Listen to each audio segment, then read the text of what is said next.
Hello everyone. आज हम मार्कबुक्स में बारकोड जनरेशन के बारे में सीखेंगे कि बारकोड जनरेशन क्या होता है। जैसे कि आप सबको पता ही है कि मार्कबुक्स अब गारमेंट्स के ट्रेड में भी यूज़ होता है। गारमेंट्स ट्रेड के लिए भी यूज़ किया जा रहा है मार्कबुक्स को। और उसमें आप मल्टीपल साइजेस कलर डिज़ाइन आप मेंटेन कर पाते हैं बड़ी आसानी से।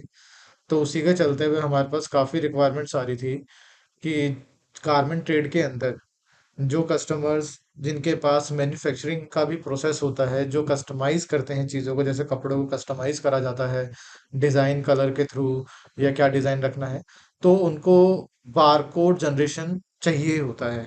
तो बारकोड जनरेशन क्यों चाहिए होता है? वो कहते हैं कि सर हमारी खुद की एक सीरीज होती है, हम खुद के बारकोड जनरेट करना चाहते हैं क्योंकि हमारा मैन्युफैक्चरिंग प्लांट है। तो जैसे ही जो भी हम बारकोड जनरेट करें जिस आइटम में, कि उसका उस आइटम के साथ क्या कलर रहेगा, क्या फैब्रिक रहेगा, डिजाइन रहेगा और मेरे क्या क्या साइजेस रहेंगे, मैं खुद ही बारकोड जनरेट करके अपने मैन्युफैक्चरर को दे सकूं और वो उनके अगेंस्ट उतनी क्वांटिटी के अगेंस्ट उतना मेरे को स्टॉक जनरेट करके देगा, कस्टमाइज करके देगा और उनके आगे टैग लगा के दे देगा। तो जैसे ही वो मेरे गोडाउन में आएंगे, तो गोडाउन में आने के बाद मुझे कुछ नहीं करना होगा, बस मैं स्कैन करूंगा उस टैग को और ऑटोमेटिकली मेरा सॉफ्टवेयर पहचान लेगा इस बारकोड के अगेंस्ट कौन सी आइटम है, उसमें कौन सा colour size fabric design size क्या क्या है, वो ऑटोमेटिकली पिक कर लेगा विद डिफॉल्ट क्वांटिटी 1, जो कि हमारा प्रोसेस है। तो इससे उनकी बिलिंग और इजी हो गई। और सबसे अच्छी बात यह है कि बारकोड जनरेशन कई कस्टमर्स थर्ड पार्टी सॉफ्टवेयर भी यूज करते हैं सॉफ्टवेयर के अंदर बारकोड जनरेट करने के लिए। जैसे उनके लिए पे भी किया जाता है अलग से, तो वो यूनिक बारकोड जनरेट करते हैं, बट वही सिस्टम अब हमने मार्कबुक्स में भी दे दिया है। तो मेन बारकोड जनरेशन उनके लिए यूज होता है जो मैन्युफैक्चरिंग का प्रोसेस यूज करते हैं और अपनी रिक्वायरमेंट के अकॉर्डिंग बारकोड जनरेट करते हैं। तो आइए देखते हैं कि इस वीडियो में हम इन टॉपिक पर डिस्कस करेंगे जो आप स्क्रीन पर देख रहे हैं।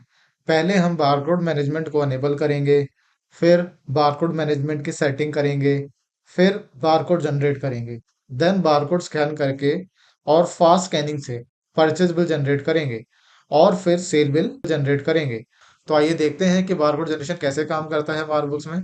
हम सेटिंग में चलते हैं, कंट्रोल रूम में। हमने यहाँ बारकोड सर्च किया तो आप देखेंगे आपको बारकोड मैनेजमेंट मिलता है। यहाँ पर आपको बारकोड जनरेट का एक ऑप्शन मिल रहा है जो हमने ऑलरेडी यस किया हुआ है। तो जैसे कि हमने पैरामीटर वाइज हमने यहाँ इसको ऑटोमेटिक कर दिया। बता सकते हैं कि ऑटोमेटिक में आप क्या सीरीज रखना चाहते हैं। तो हमने यहाँ पर बता दिया डिफॉल्ट क्वांटिटी बन रहेगी हमारी, ओके। हम इसको सेव कर देते हैं। तो अब सेव करने के बाद हम चलते हैं, तो हम देखते हैं कि हम बारकोड जनरेट कैसे करते हैं। तो आइए बारकोड जनरेट में गए, यहाँ पर हमने क्रिएट पे क्लिक किया। तो यहाँ पर आप टाइप कर देंगे जो भी आपका ऑर्डर नंबर है। यहाँ पर हम एक आइटम ले लेंगे। यहाँ पर आपने बताया डिजाइन, मैंने बता दिया ये। कलर आप बता देंगे रॉयल। फैब्रिक, चलो क्रिएट नहीं करना है मुझे, मुझे फैब्रिक करना है। फैब्रिक लेना है। साइज आपके अब यहाँ पर मल्टीप्लाई का आपने कहा 10 क्वांटिटी 42 की, इसकी 30 की, ये हो गया। 30 की 10 हो गया और 20 के 10 हो गया। ये आपने साइज बता दी, नहीं है अगर वो साइज तो आप यहाँ से क्रिएट भी कर सकते हैं। मैंने इसको सेव पे क्लिक किया। अभी जनरेट कर रहा है बारकोड। जैसे कि आप देखेंगे जो मैंने जिस आइटम के अगेंस्ट जो डिजाइन कलर फैब्रिक साइज बताए थे और क्वांटिटी बताई थी, उसके अगेंस्ट इसने मल्टीपल बारकोड जनरेट कर दिए हैं। यहाँ पर आप सीरीज देखेंगे, मैंने अभी सीरीज चेंज करी है बीच में। तो जैसे अभी सीरीज मेरी आ रही है TR 004 टाइम 02 से लेकर 7 तक। अब हम इसको सेव कर लेते हैं।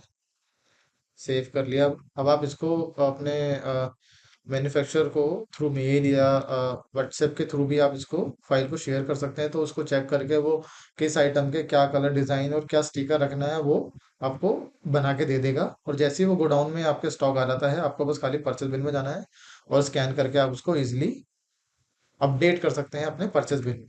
अब यहाँ पर हमने वो सीरीज कॉपी कर ली। यहाँ पर हमने डाल दिया TR 02। अब जैसे ही मैं एंटर करूंगा तो आप देखेंगे ऑटोमेटिकली इसने यहाँ पर उसको पिक कर लिया है कितनी इजी तरीके से। जैसे ही मैं दोबारा यहाँ पर करता हूँ 3, तो आप देखेंगे एक सिंगल स्कैन पे इसने उस आइटम को पिक कर लिया। 1 क्वांटिटी था तो जो मैंने रेट डिफाइन किया था वो, तो ऑटोमेटिकली वो पिक होके आ गया है। अब मैं करता हूँ कि मुझे सेम 3 के 3 बार स्कैन करने हैं। तो मैंने जैसे इसका करा तो आप देखेंगे सेम रो में मेरी आइटम प्लस होती जा रही है। ये मेरी आइटम प्लस हो गई। तो इसी तरीके से आप मल्टीपल स्कैन कर करके आप इसमें सॉफ्टवेयर में चढ़ा सकते हैं। हमारे पास एक कंट्रोल बी का ऑप्शन भी है, अगर आप चाहे तो कंट्रोल बी से भी अपडेट कर सकते हैं।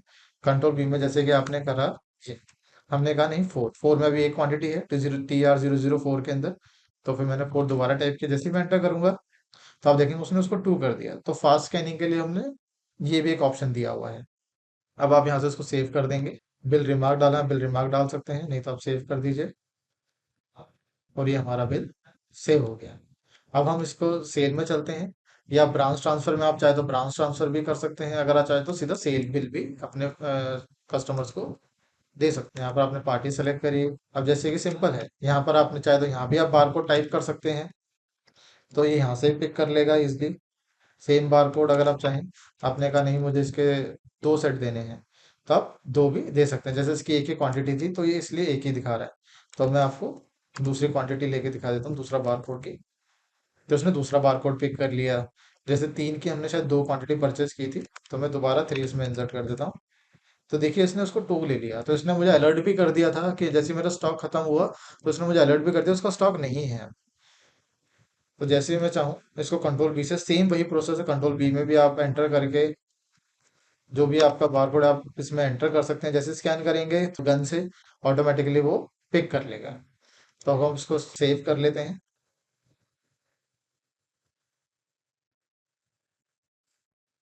तो ये हमारा सेल बिल सेव हो गया है। तो जैसे कि आपने देखा है कि मैंने बारकोड कैसे जनरेट किए मार्कबुक्स में गारमेंट ट्रेड्स के लिए, और फिर मैं उनको कैसे परचेज बिल से इन कर रहा हूँ। मुझे परचेज टाइम पे वो बारकोड नहीं बनाने पड़े। एक्चुअली वो मेरी प्लानिंग होती है, तो मैंने पहले ही सॉफ्टवेयर में बता दिया कि मुझे ये बारकोड आने वाले हैं। जैसे वो बारकोड आएंगे मैं बस सीधा स्कैन करके उसको मैंने मार्कबुक्स में इंसर्ट कर लिया, और मैं इजिली सेल भी कर पा रहा हूँ। और सॉफ्टवेयर ने मुझे अलर्ट भी दिखाया कि जैसे मेरा स्टॉक खत्म हो, नीचे मेरे पास फास्ट स्कैनिंग से अलर्ट भी आ गया कि आपका स्टॉक खत्म हो चुका है। Thank you everyone.